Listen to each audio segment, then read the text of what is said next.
Hello, everyone, and welcome to another episode of Reel Me In, a movie podcast where you didn't really ask for it, but hey, I'm going to give it to you anyways. This is a podcast where I talk about anything, everything, and anything about movies. I'm your host, Chase Lee, and hey, guys, listen, it's episode 134, and if you were looking for some weird fish porn or some weird fish fetish because that's just what you're into, I don't judge here, but if that's what you're into and you accidentally came across my podcast and you're not a movie fan, well, hopefully I can convince you to be one. Like I said, guys, this is episode 134. Welcome back to all the continuing listeners and watchers. And if you are brand new, here's what I do every single week on this show. I will take a look at some of the movie news that dropped. I will have my commentary on it, and I'll review some trailers that came out, and I'll have my review or reviews of a movie, of movies that are coming out that week, and then I'll have my box office results for the weekend, and then we'll close this bitch out, and you guys can go home. Just before I begin, happy Father's Day out there to all the fathers, including my own, and I decided to wear my most dad-like shirt in my collection. That is a lie. All my shirts are like this. So happy Father's Day to all the fathers out there listening. So this week, guys, it's been 13 years since the original, but I'm going to review Finding Dory. That is the main topic for this week's show, and it's going to be a lot of fun. Now, you guys are probably sitting there thinking like, oh God, did you not go see Central Intelligence? We told you to go see that. Well, no, I don't want to see that movie. And to be frank, I didn't have enough money for it, and I was like, I got to pick one.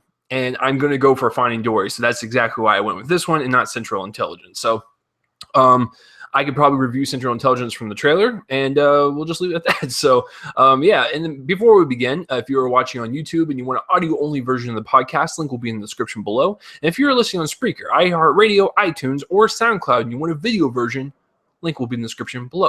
All right, so let's get this started, guys. Let's not waste any time. But first, before we begin, how are you guys doing? You guys doing pretty good?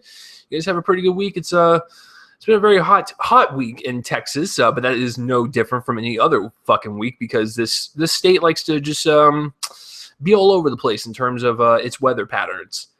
Fuck you, Texas. Fuck you real good. All right, so let's move on to some movie news. Let's start the show off with some appetizers. Let's start out with the light salad, and then we'll move on to the meat, the entree of the podcast. The first piece of news is that Spider-Man Homecoming is going to be filming, I think, within a couple weeks. So it's actually coming out quite fast. And Spider-Man Homecoming stars Tom Holland as the Peter Parker Spider-Man character. And we saw him in Civil War. And I thought his two scenes were very great. And I'm very excited to see what he does for his solo film. And they added Michael Keaton and stuff. And, it's just shaping out to be a really good movie. It's going to be directed by John Watts, who is an unknown director. And I was going to actually check out one of his movies this week in the review for you guys, but I didn't have time for it. He did Clown, that little indie horror film. I think it was his first one he ever did.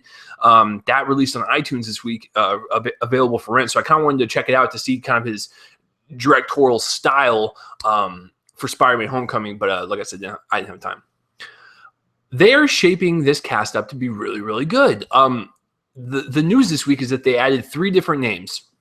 They added Donald Glover, Martin Starr, and Logan Marshall Green. Donald Glover is famous from being from Community, and he also he did a lot of like online sketches and stuff when he first started out.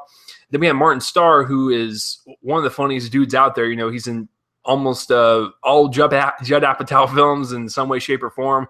And he's in Silicon Valley, which is one of my favorite TV shows running as we speak. It's on HBO. And then Logan Marshall Green.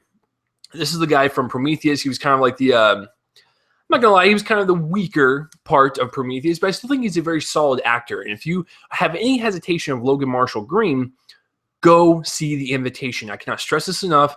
I always like to bring this movie up whenever I can. I saw it earlier this year, and it is one of the most tense, gripping thrillers I've seen in quite some time. It's so eerie. It's just beautiful. It's melodic, and it's just really slow, and it gets under your skin. It's so well done as a thriller. I cannot recommend it highly enough. The Invitation, so starring Logan Marshall Green. Now, these 3 are cast in Spider-Man, and I have no clue what the roles are and stuff. They are just cast in mystery roles. But that just tells me that Sony and Marvel are really putting this thing together and getting the best people out there to make a really fun and entertaining movie, because the reports are they want to try to make Spider-Man like a John Hughes film, The guy behind like 16 Candles, Breakfast Club. He's very prolific in the 80s, Ferris Bueller's Day Off and stuff. The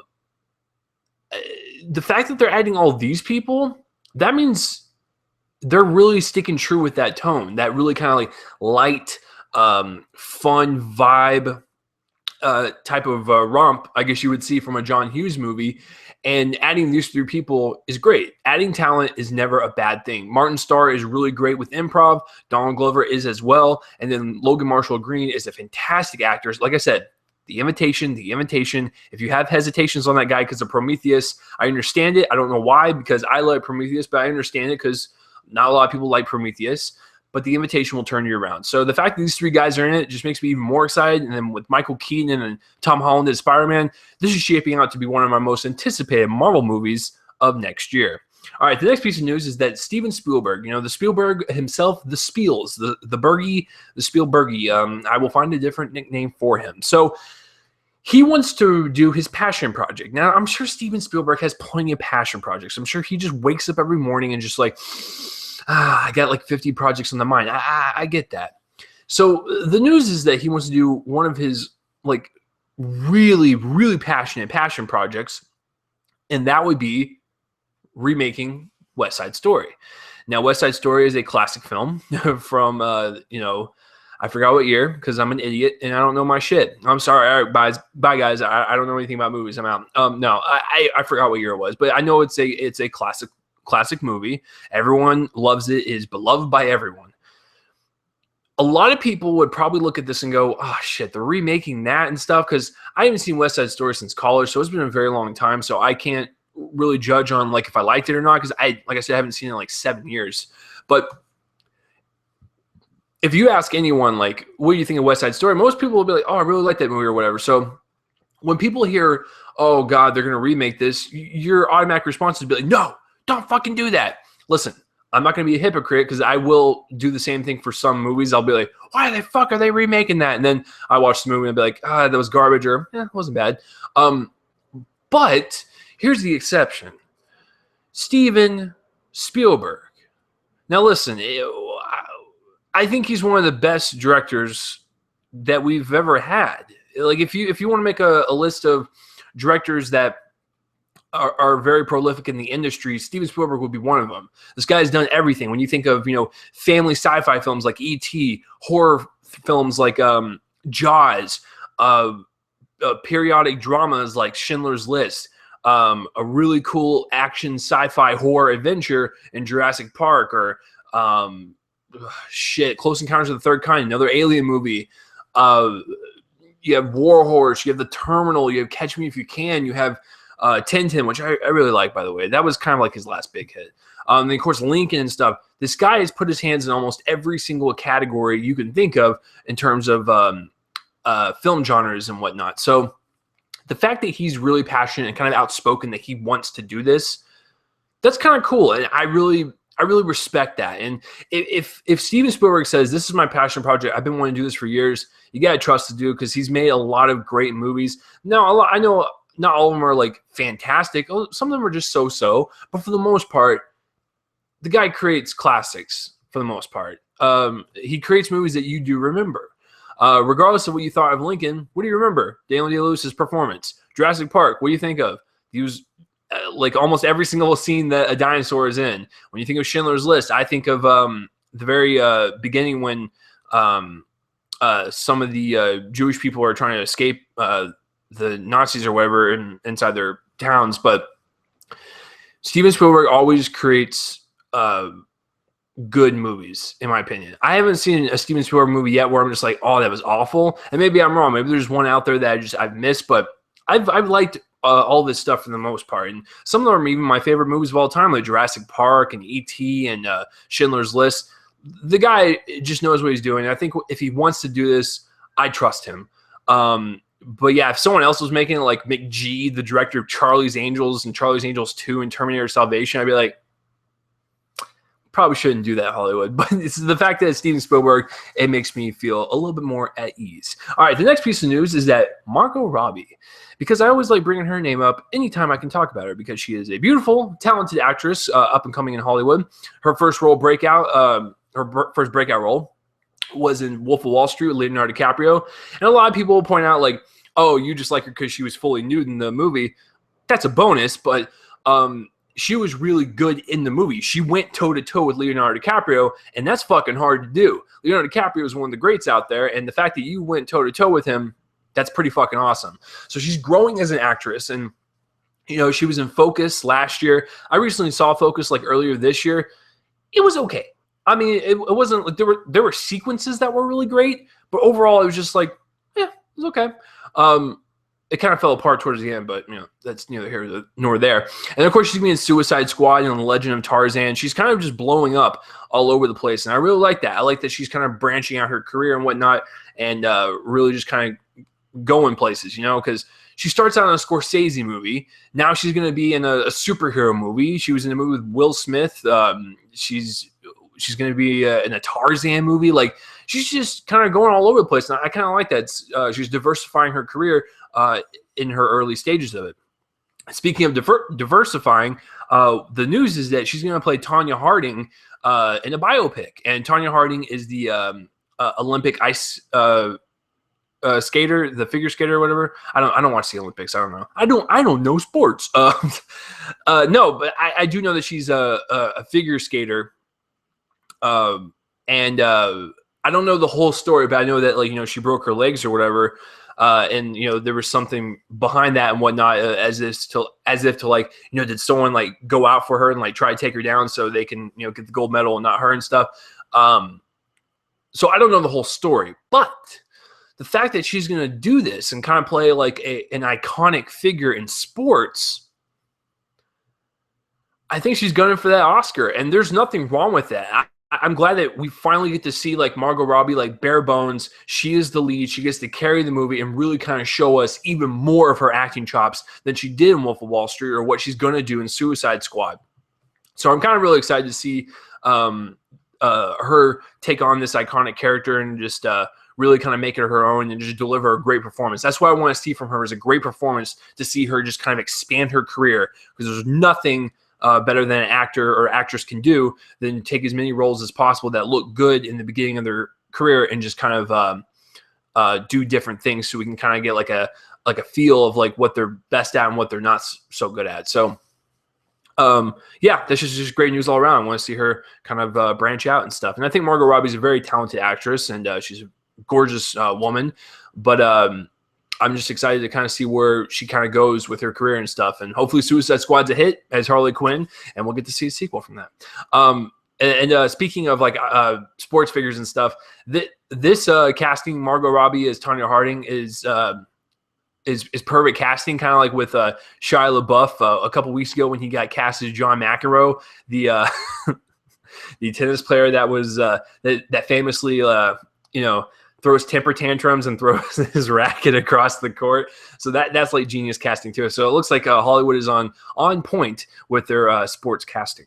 All right, the next piece of news is that Zac Efron, good old Zac Efron. I actually like the dude. I think he's a very talented actor. He's got great comedic chops, regardless of some of the movies he's been in are absolute shit. And he's actually great. Got great dramatic chops. I really like his small indie stuff that he does, like the weird movie he did, The Paperboy. I thought there was a lot of dramatic scenes in The First Neighbors. I know, right? It's fucking weird. But no, there was a lot of heart and there was a lot of depth to his character in Neighbors. And I was like, there's something there. Zac Efron just tapped into it, and I like what I saw. So he's got great talent and stuff. And so the news is that he's going to pair up with Hugh Jackman, a guy with also a great amount of talent. And they're going to star as the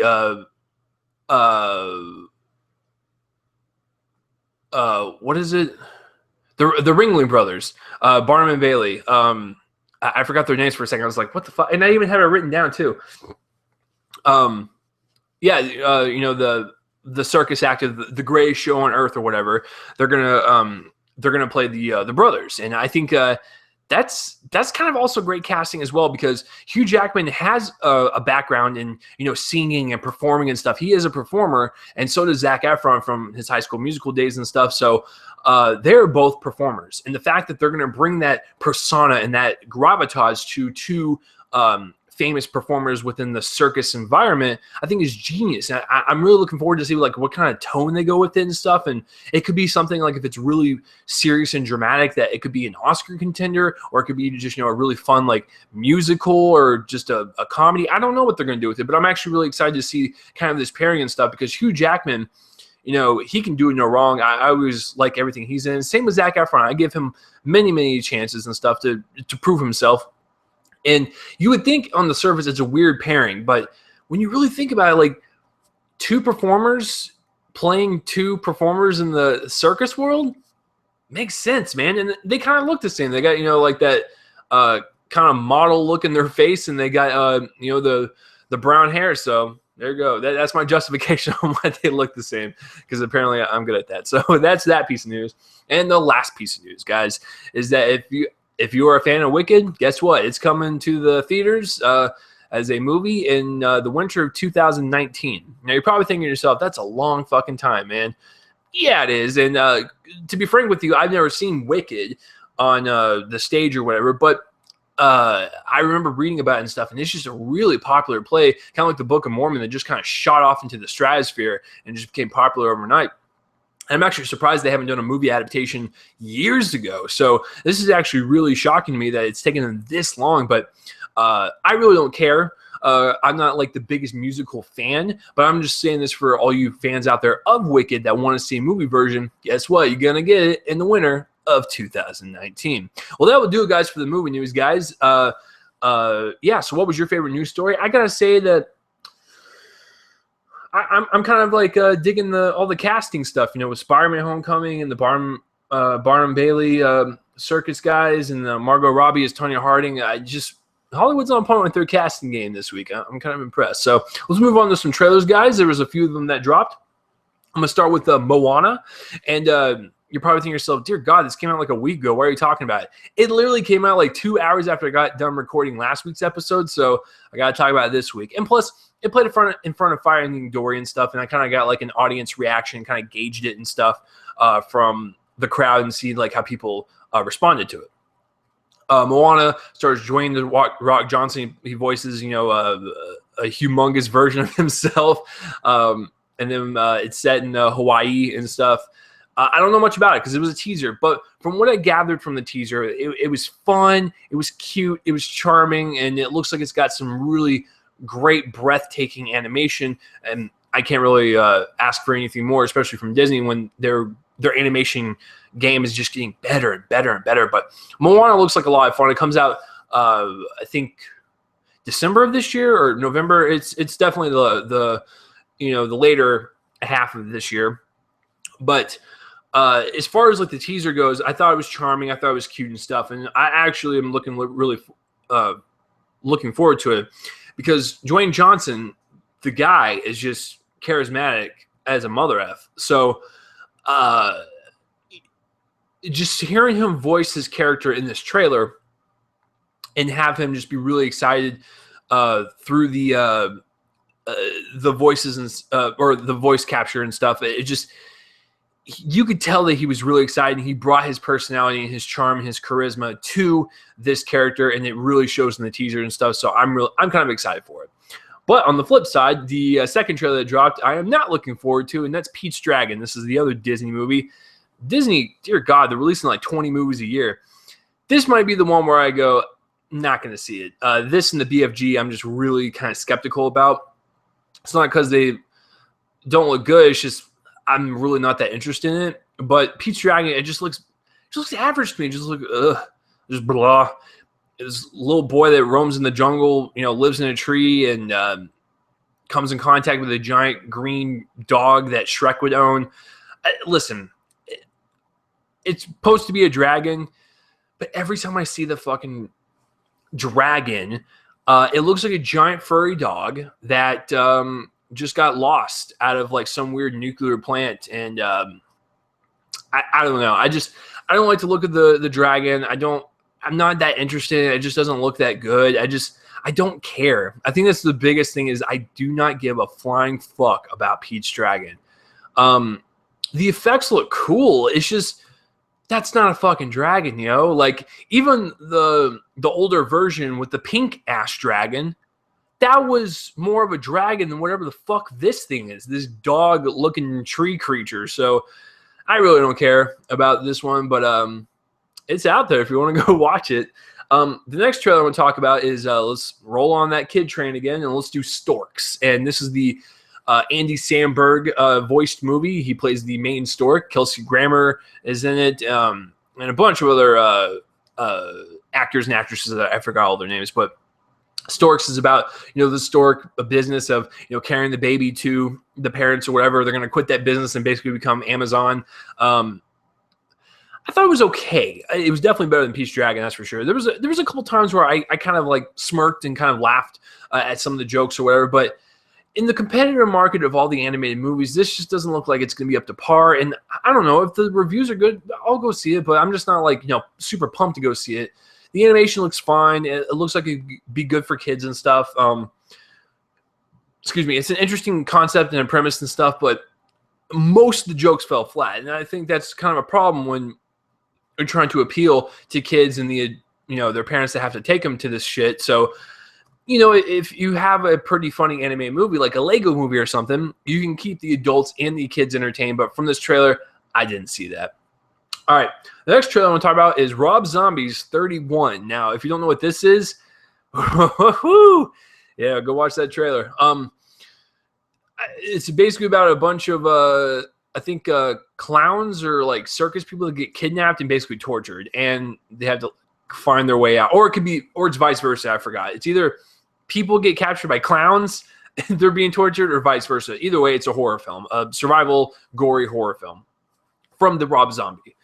Now, Rob Zombie has done House of a Thousand Corpses. He's done The Devil's Rejects. He did the Halloween remake in 2007, and he did the sequel, which I did not like. But I will defend his version of the first Halloween. I liked it. I liked it quite a bit. I liked that he spent more time in the hospital with Michael and stuff and really kind of evaluated the psyche of this character and stuff, even though he doesn't really say much. I liked that aspect. It was creepier. It was more eerie and stuff. So will it beat the original? No. But I still I found it enjoyable as a remake, and I think people just shit on that movie way too much. Just take it back a little bit. But as far as the sequel goes, no thank you. But I will defend the first one. And The Devil's Rejects is really terrifying and creepy and just kind of gets under your skin. These fucking maniacs just going around killing people, and you're like, yeah, there's people out there that are like that. So I'm a fan of Rob Zombie's work. I think aesthetically he's got a certain style that feels really grungy and gritty and just kind of like in your face and raw and very visceral, and I kind of like that. He doesn't pull any punches. He kind of just shows you and just steps back and go, I hope you fucking enjoy that.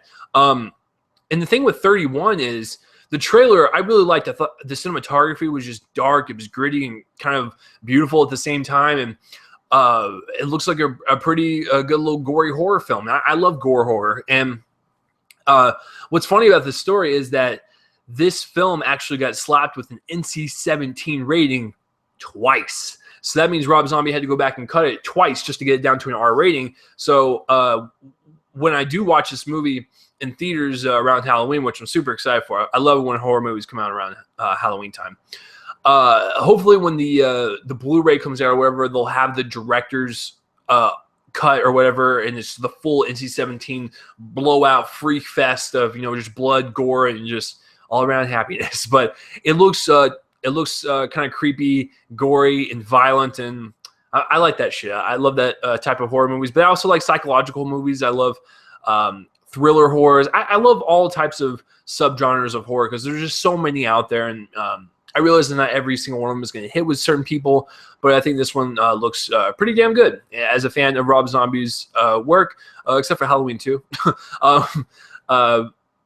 Yeah, so, and the last trailer is Anthropoid, and you're like, what in the fucking tits is that? So it stars Cillian Murphy and Jamie Dornan, who The guy from 50 Shades of Grey, yeah, he's in this fucking movie.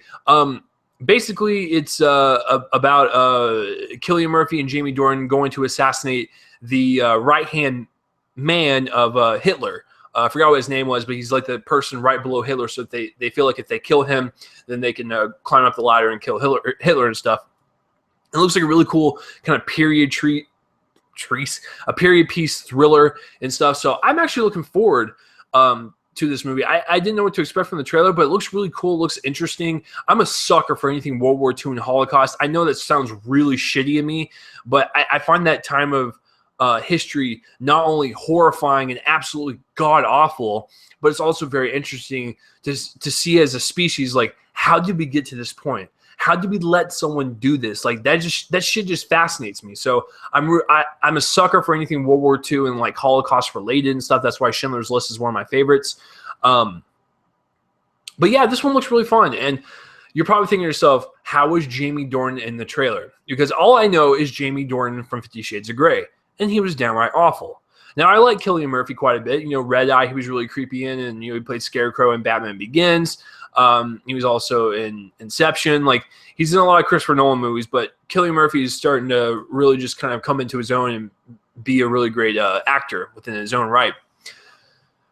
I watched the trailer. I'm not even joking when I say this. They gave Jamie one line in the trailer. Every time there was a scene with him and Cillian Murphy, Cillian was the one talking, and it would cut to Jamie, and before he could say anything, it would cut to the next scene. So I don't know if they're trying to hide his performance or whatever, but that's kind of a bad sign when you only give most of the dialogue to one of your leads and you give one sentence to the second lead. It makes no sense to me. And I don't know if you're embarrassed that he was in 50 Shades of Grey and you don't want people to associate this movie with that. I don't know what it is, but it kind of makes me worried for his performance in the movie because you didn't give him that many lines in the trailer. So that means you're hiding something. What the fuck you hiding? What you hiding, yo? What are you hiding? I will give Jamie a chance because I know I shouldn't judge him on 50 Shades of Grey because I hear he's on what's that show? The Fall or The Killing. It's one of those shows on Netflix, and people say he's not bad. But as my first impression of 50 Shades of Grey from him, I'm not going to just hold that over him. It's just like with Kristen Stewart and Robert Pattinson with Twilight. Didn't hold those movies over them, and guess what? They're starting to become really, really great actors, a great actor and great actress because they've worked with, like, you know, Cronenberg and Kristen Stewart's worked with a lot of other indie directors that have kind of just make her come out of her shell and really show us that she can fucking do it. Now, Taylor Lautner, on the other hand, he still sucks dick. But as far as Jamie Dornan goes, I believe in the dude. I just need to see the movie for myself. But as far as the trailer, he was really given nothing to work with, so it kind of makes me a little worried. All right, so that's it for the trailers, guys. What was your favorite of the week? I got to say, I really liked Anthropoid quite a bit, and I'll go with 31. So I'm a sucker for horror films. So those are my two favorites. So what was your favorite trailer of the week? Comment in the place with my face and let me know.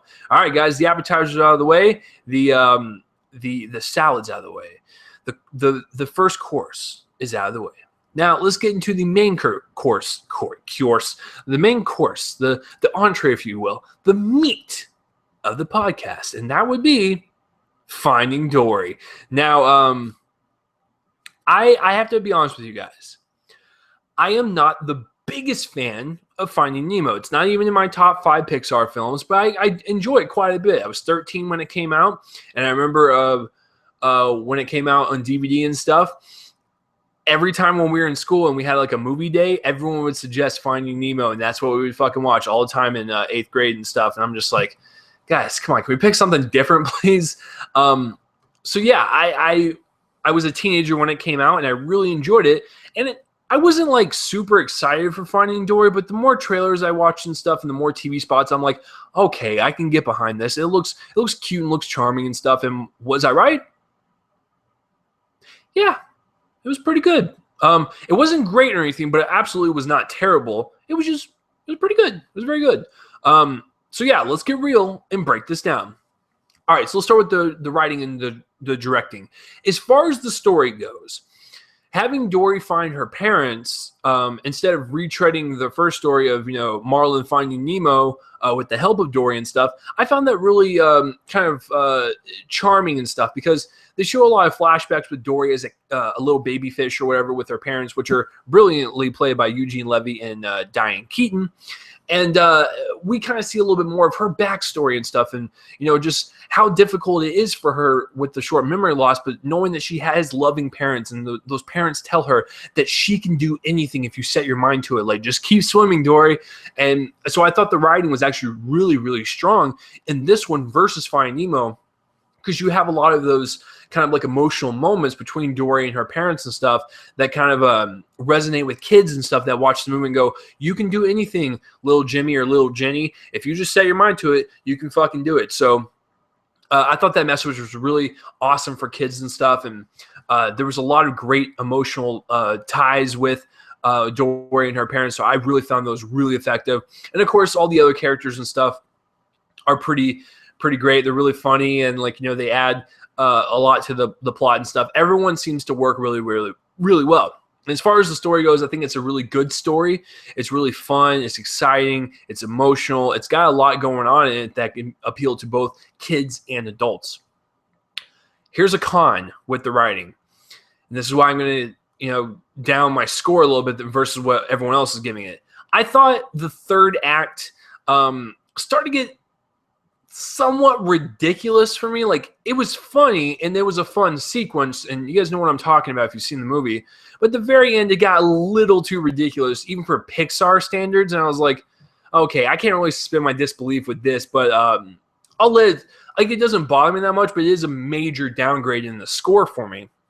And then Ed O'Neill's character, the octopus, there's just some stuff he does, I'm like, listen, I realize octopus can move around really fast, like on the ground like that, but come on.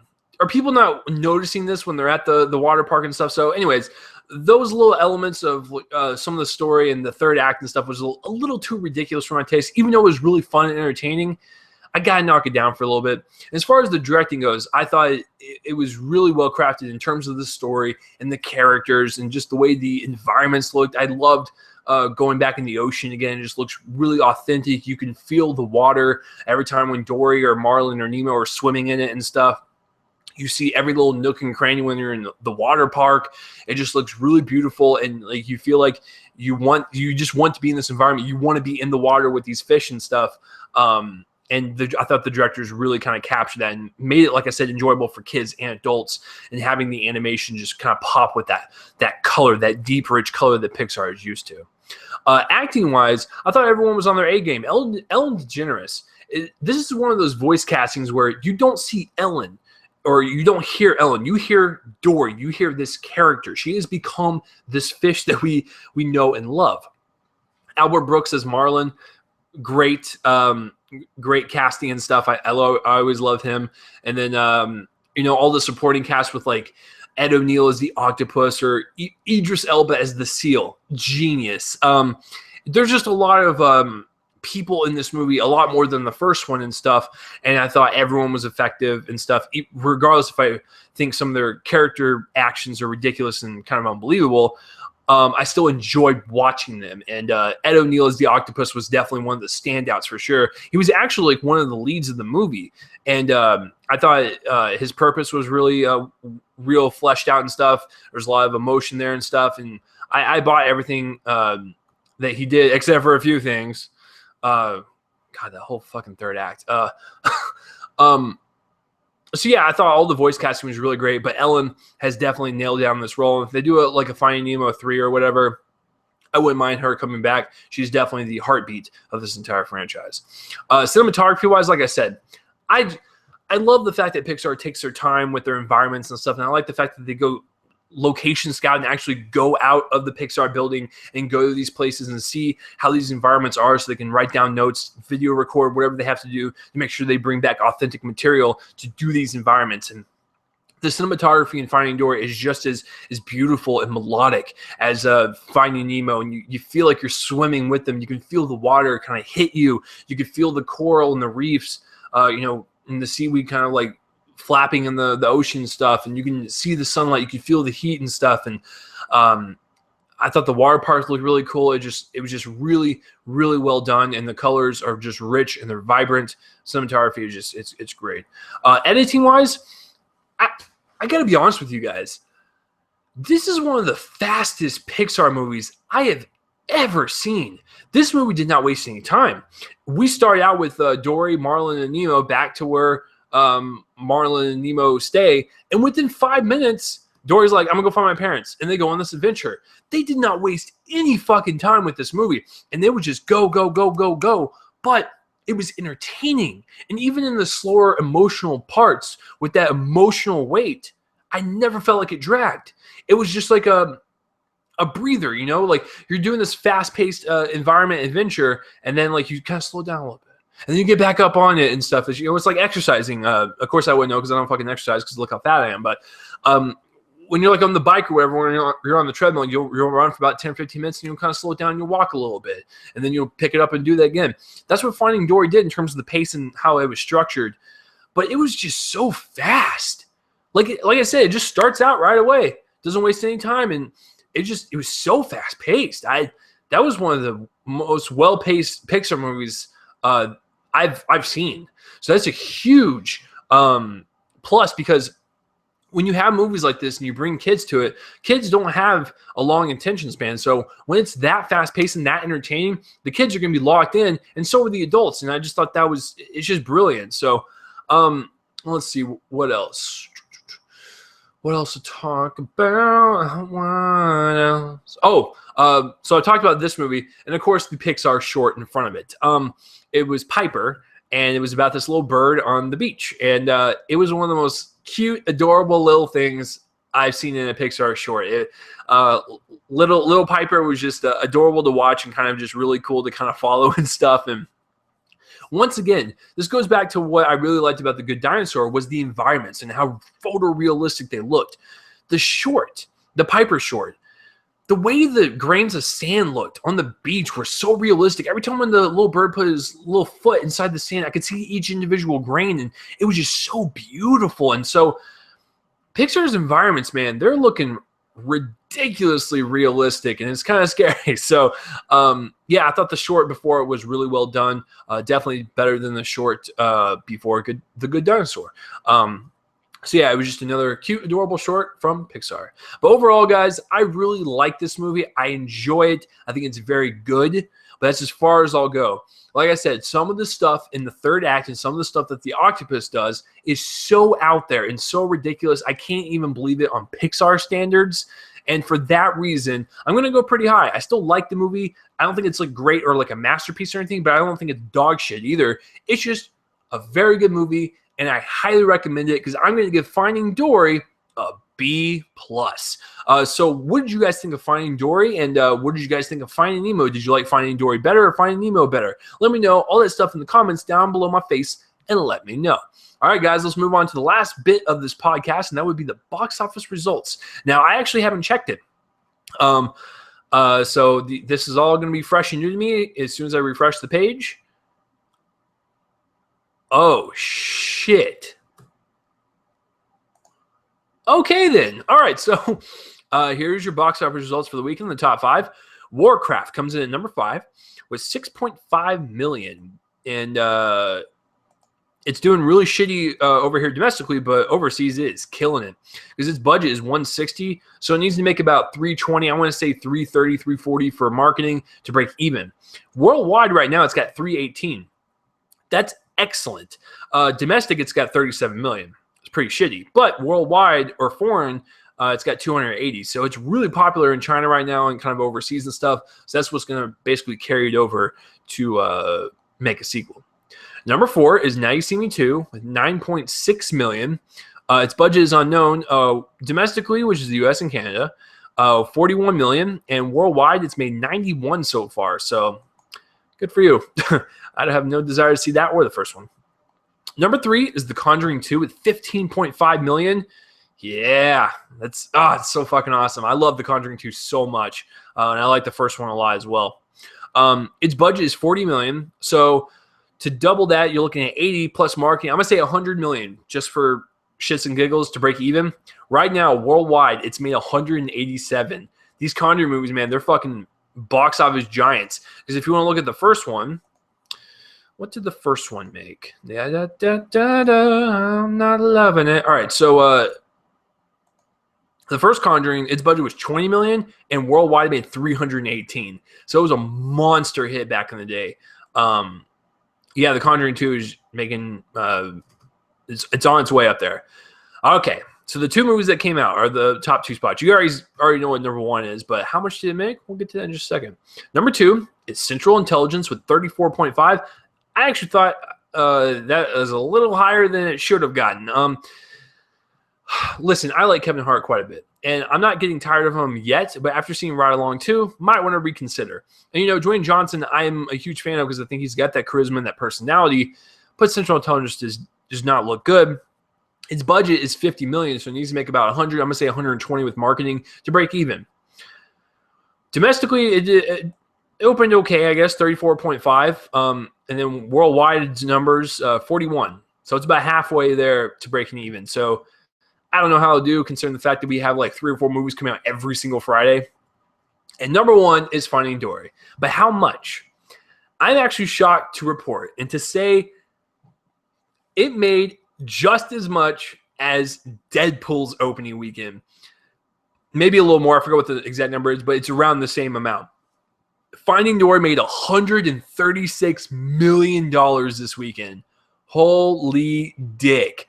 When its Friday's numbers came in, it was $54 million just for Friday. I was like, dude, this thing's on track to make almost $150 for the weekend. And so that's incredible. A lot of people pegged it at like 70 or 80 or even just like at 100, 110, but 136, dude, that just shows you Pixar still got it. And Finding Nemo and Finding Dory are a valuable franchise. So domestically, it's made 136, and worldwide, it's made 186 just on its opening weekend. That's really good. I really am very, very proud of them. The first, the Finding Nemo, its budget was $94 million. So in order to break even, it needed to make about 188. But with marketing, I'm going to say just around 200 million to break even. It made 936 million worldwide. So that movie was a monster hit. But Finding Dory looks like it's gonna climb up there as well. I'm actually really curious. What did Finding Nemo get on its opening weekend? Wow, Finding Nemo only made 70 million opening weekend. The fact that Finding Dory almost doubled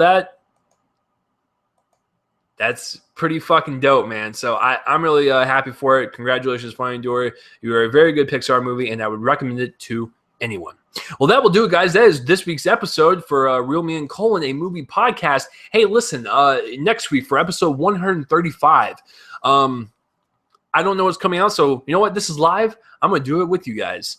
Let's go to IMDb. IMDb, the best in the world. The best in the world. Okay, so coming out next week, we have Independence Day Resurgence, The Shallows, and Free State of Jones. And The Neon Demon comes out, which I'm going to the screening on Monday. So I'll tell you what, guys. I'm going to do 2 of them. It will most likely be The Neon Demon and Independence Day Resurgence. It will probably be those 2 movies because those are like the most like vastly different type of movies. You have a humongous giant blockbuster that's going to be like nothing but a popcorn movie. Then you're going to have a possibly pretentious movie. So I will probably review Independence Day Resurgence and The Neon Demon for you guys for next week's episode. But I also want to see The Shallows and Free State of Jones, so I might have quick reviews of those if I get around to them. But it'll most likely be the giant-ass blockbuster and the little small indie film. So that will be next week's show, guys. Thank you for listening or watching on this week's episode. Happy Father's Day to all the fathers out there that are listening to this podcast. You guys fucking rock. So yeah, next week's episode, guys, 135, Independence Day Resurgence and The Neon Demon, possibly with mini reviews of The Shallows and Free State of Jones. I'm Chase Lee, guys. If you want to follow me on Twitter, it's at Real Chase Lee. Well, bam, right there at the bottom on YouTube. If you want to subscribe to YouTube channel, all that stuff, link will be in the description below. Spreaker, follow, iHeart Radio, iTunes, SoundCloud, follow, rate, do all that, write reviews or whatever, and tell people that this is the definitive movie podcast. Because guess what? If you made it through this entire podcast, and you are not a movie fan, well, hopefully I convinced you to be one. I'm Chase Lee, guys, and this has been another episode of Real Me and a movie podcast. The intro and outro music is done by my friend's band, Fervent Rose. Check them out, link in the description below. And if you're watching on YouTube and you want an audio-only version of the podcast, link in the description below. If you're listening to Spreaker, iHeartRadio, or SoundCloud, or iTunes, and you want a video version, link is in the description below. I will see you guys next week. You guys are fucking awesome. Stay fucking awesome. And peace out, everyone. Have a good week. Go watch some movies. And bye-bye. See you later.